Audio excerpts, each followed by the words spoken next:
Welcome to True Crime and Storytime. I am your hostess, Christy, and here we'll discuss either a true crime or a true story that has either been recommended by you or something that I found interesting to me. Now, I know I look like a hot mess. Don't judge me, but I have literally tried uploading this video, recording this video, a good 10 times today, and it didn't work. So here I am in PJs, in my grandma's kitchen, doing this. I'm going to warn you, I will be looking over to my left because I'm doing this all off of a script. I'm not as good as Brad Erstein and Brittany Vaughn and everybody that has it all memorized, so work with me, all right? Please don't forget to like, share, subscribe, turn on the notifications, and my grandma's so cute. She's all shh as her and the dogs are walking in here. But hey, we're rolling with it, all right? You see Ginger back there? That's my girl. She will walk me to my room. All right, so now that we've gotten all of that out of the way, let's get into our very first story. Grandma, they already seen you back there, so just stand up and wave. So Netflix has been doing documentaries, mini-series on serial killers. Well, in the midst of them doing all of these things on serial killers, I have found the person that actually killed Jeffrey Dahmer to be a little more interesting of a story. Okay, and this man's name is Christopher Scarver. Okay, well, Christopher Scarver was born July 6, 1969, to parents Lionel and Joyce Scarver in Milwaukee, Wisconsin. He is the second oldest of 5 siblings, and for whatever reason, it doesn't say, you know, if he had brothers, all sisters, a mix, and the order they're in. There's very little information other than the fact that he is the second oldest of 5 siblings. But I digress.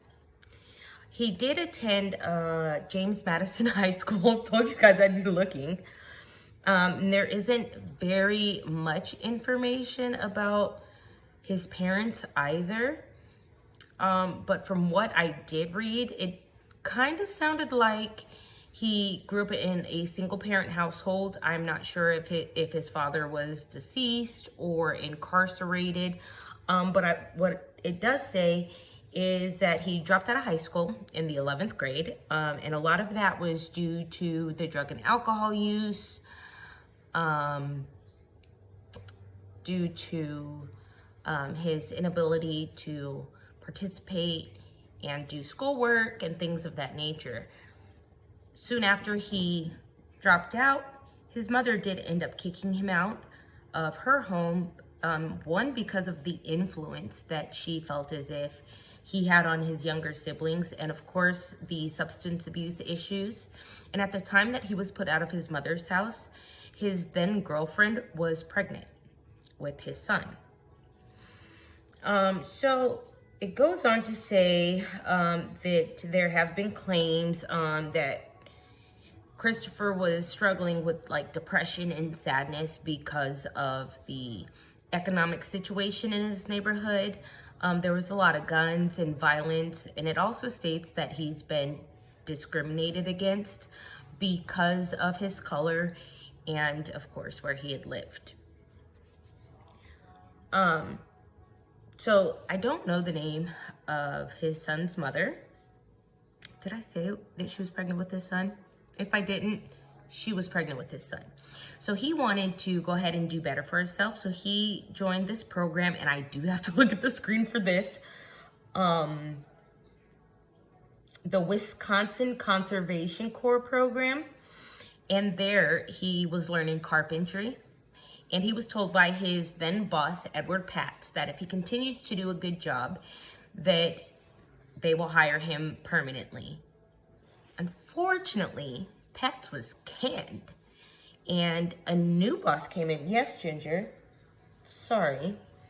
And this was Stephen Lohman. Well, Stephen Lohman did not fulfill the promises that Edward Patz did. And this put Mr. Scarver in quite the upset. And so on June 1st, 1990, he decided to go into the office building where Lohman and the site manager, John Feyen, Feyen, excuse me if I get it wrong, were working, and Scarver demanded money from Lohman. Well, Lohman only had $15, and so unfortunately, this was the end of Lohman because Scarver shot him in the head. And the way that the site manager, I don't want to butcher his name, was able to save his own hide was he wrote Scarver a check for $3,000. Once he received the check, he then shot Lohman 2 additional times, making sure that he was no longer of this earth. Now, I don't know if a check that could have been canceled at any point in time was worth taking somebody's life. I don't know what his train of thought was. I personally would not have done it, especially since, one, I'm not a criminal mastermind. Let's just get that out in the open. And 2, they knew who he was. So if you save somebody or let somebody live, you are bound to get caught. And that is exactly what happened. So he was caught, and in 1992, he was sentenced to life in prison at the Columbia Correctional Institute of Portage, Wisconsin. But as we know, this is not the end of his story. This is the beginning of, I guess, his fame? I don't know if that's a good word, but that's what came to mind. So that's what we're going with. Don't come for me. I'm new to this, okay? So while in prison, Scarver was actually diagnosed with schizophrenia and messianic delusions. And if you don't know what messianic delusions are, it's where like you believe that God is talking to you, or like you're the second coming, you're on God's mission, things of that nature. And so he had a lot of that going on. And he believed that everything that he was actually doing in the prison was God's work. Like he was God's vengeance, or acting vengeance for God. I didn't say it. It's really what's portrayed. Like, this isn't me diagnosing anybody. So now that we've gone through this somewhat unlengthy backstory of Scarver, we are going to get into the many facades of, that's not even the right word. We're going to get into the many stories and allegations of why and how Scarver ended up killing Dahmer. And I am going to turn to my handy dandy computer. I will periodically make eye contact with you now. So on November 28th, 1994, Scarver, like Dahmer and another inmate by the name of Jesse Anderson, was assigned to a work detail in the prison gym. Now, from what I understand, this is something that wasn't typical. So it's usually Dahmer and Anderson that's working in the gym. But on this particular day, a guard decided to add a third person to this work detail. And if you've seen the Dahmer miniseries, it shows that part, right? Apparently this actually happened. But a lot of what's in the miniseries and the different things that's being done, from like articles written, interviews, this isn't necessarily the story provided by the series. So we're going to go into a few of them, okay? So supposedly there was nothing said or done that provoked Scarver into attacking and killing Anderson and Dahmer at that particular moment while they were doing the work detail.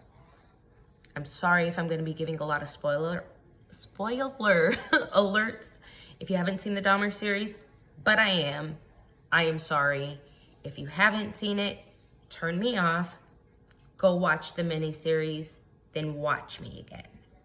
That's the best I got. Okay, so there was nothing that was said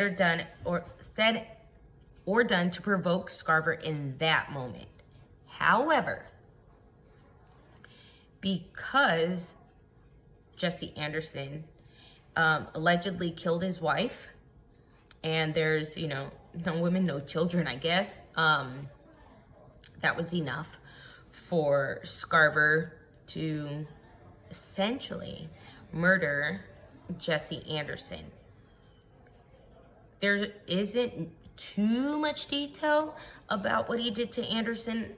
It says beat him to death, but that's like all the information I was able to get.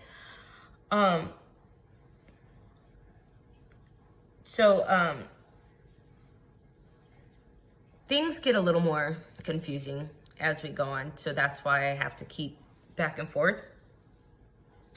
So Dahmer was actually in protective custody for the first year of his prison term, okay? And then at some point, Dahmer says, I need to be in Gen Pop, let me out and be amongst the people. And they said, okay.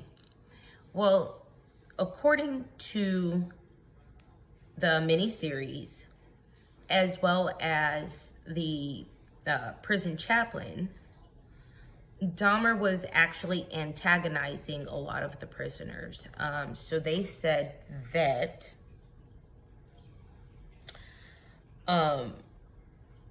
he would make jokes stating that he bites.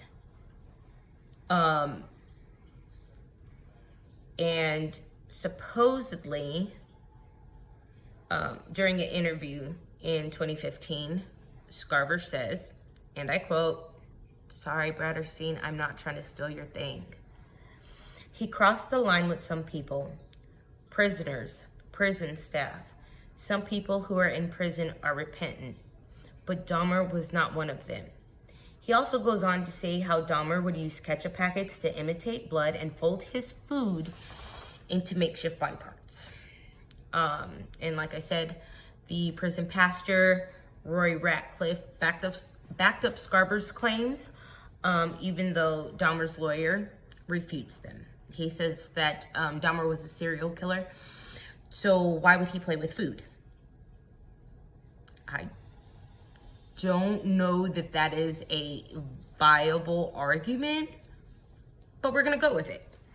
The second thing that has been a bit confusing is it's seen on the miniseries on Netflix. I told you guys the dogs. You're fine, honey. My husband's coming back. We're chaotic here, but we're still rolling with it. That Scarver's his schizophrenia and his Mesianic delusions playing a part. And the scene indicates that Scarver could not mentally handle the evil that was within Dahmer and had to be God's hand in avenging those that Dahmer mutilated and killed. I'm not too sure about this theory. I do know that during his interviews, he has said things along the lines of being upset that Dahmer mainly targeted Black and brown young men, some of them being children. And that is where the children part, because remember I told you no women, no children. And that is where he felt the need to avenge these victims. And the third one is this theory that the guards intentionally left Scarver in there to kill Dahmer, because Dahmer had been known to not only taunt the prisoners, but the prison staff.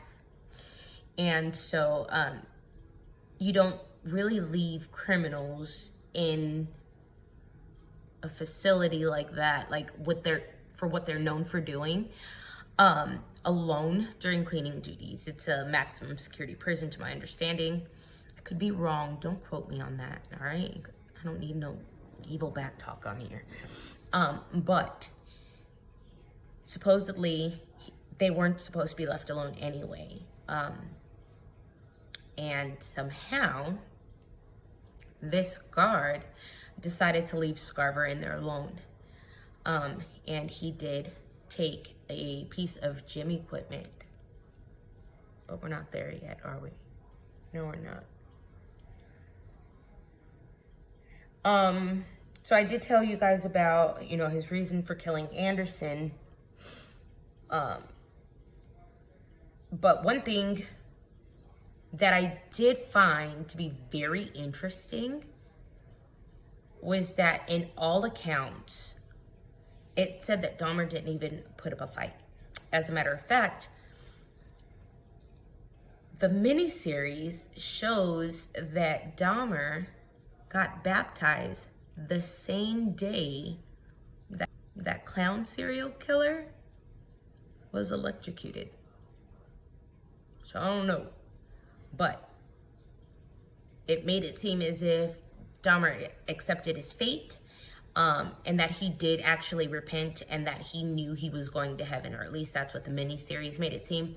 All I know is it is said that Dahmer did not put up a fight. Scarver was found guilty of killing both men, obviously, and received 2 additional life sentences on top of the life sentence he already had.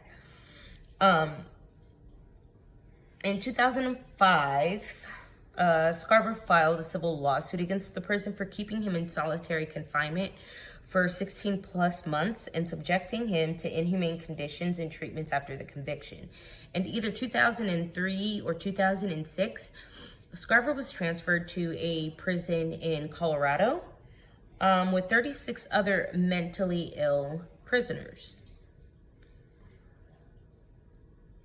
So there, at least he can get some kind of help to be able to see things differently, so that way he's not behaving in ways that is unacceptable to society. I mean, it's not like he's ever going to be in society again. However, it is imperative that he has certain social skills and knows that behavior such as hitting, kicking, killing is just not acceptable. And I'm not too sure that he understood that before. Now, I'm not saying this man didn't deserve 2 life sentences. He definitely did.